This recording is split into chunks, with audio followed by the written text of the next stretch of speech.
शेतकऱ्यांना मदत दिली जात नसल्याच्या मुद्द्यावरून भास्कर जाधव चांगलेच आक्रमक झाले। सरकारच्या शेतकऱ्यांच्या बाबतच्या उदासीन भूमिकेवरून जाधवांनी सरकारला चांगलंच घेरलं। त्याचबरोबर सप्लिमेंटरी बजेटमध्ये कृषी विभागाचा उल्लेखही नसल्याचं त्यांनी सरकारला सुनावलं। मला वाटतं ते मदतनी पुनर्वसन त्यांच्या हा पहिला प्रस्ताव सभागृहामध्ये चर्चेला येत असताना जर एखादा कॅबिनेट मंत्री सभागृहात हजर नसेल तर सभागृह चालवता येत नाही, म्हणून एक कॅबिनेट मंत्री आहेत। मला वाटतं ते मदतनी पुनर्वसन त्यांच्याकडे आहे। या 293च्या प्रस्तावामध्ये सरकारी पक्षाच्या वतीनं इथं कृषी विषय महत्त्वाचा आहे। कृषी मंत्री कुठे आहेत?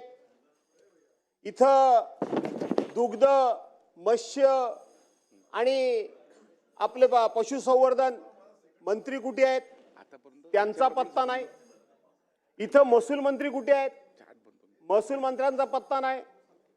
आणि म्हणून केवळ सरकारला एक प्रस्ताव आम्ही मांडला आणि बाहेर जाऊन मीडिया समोर मोठमोठ्यानं मुलाखती दिल्या म्हणजे शेतकऱ्यांच्या पदरामध्ये काहीतरी खूप काही पडेल। फलोत्पादन मंत्री पाहिजेत। आमच्या कोकणाचा विषय आहे फलोत्पादन मंत्र्यांचा। अहो लॉबीमध्ये एक सुद्धा सेक्रेटरी नाही, तुमचे मंत्री नाही, लॉबीमध्ये सेक्रेटरी नाही, डेप्युटी सेक्रेटरी नाही, ऍडिशनल सेक्रेटरी नाही, कोण आहे?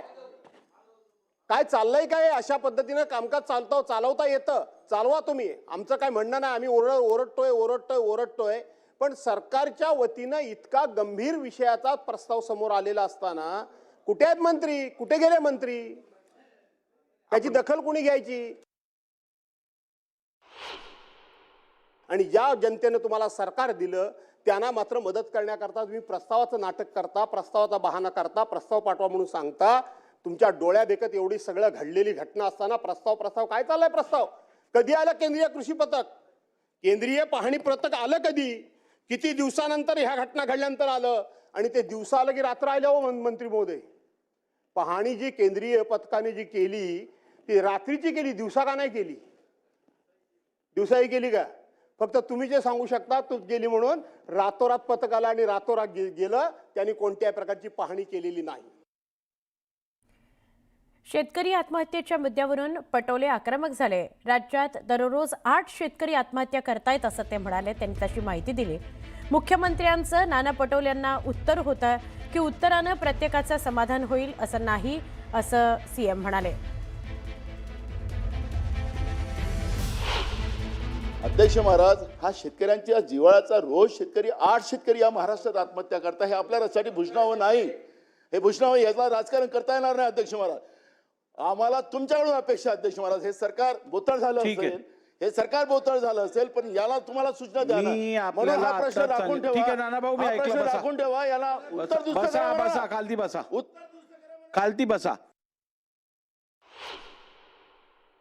असं आहे नाना भाऊ, सभागृहातल्या उत्तराने प्रत्येकाचं समाधान होईल असं नाहीये, आणि काही लोकांनी समाधान करूनच घ्यायचं नाही ठरवलं तर काय करता येईल?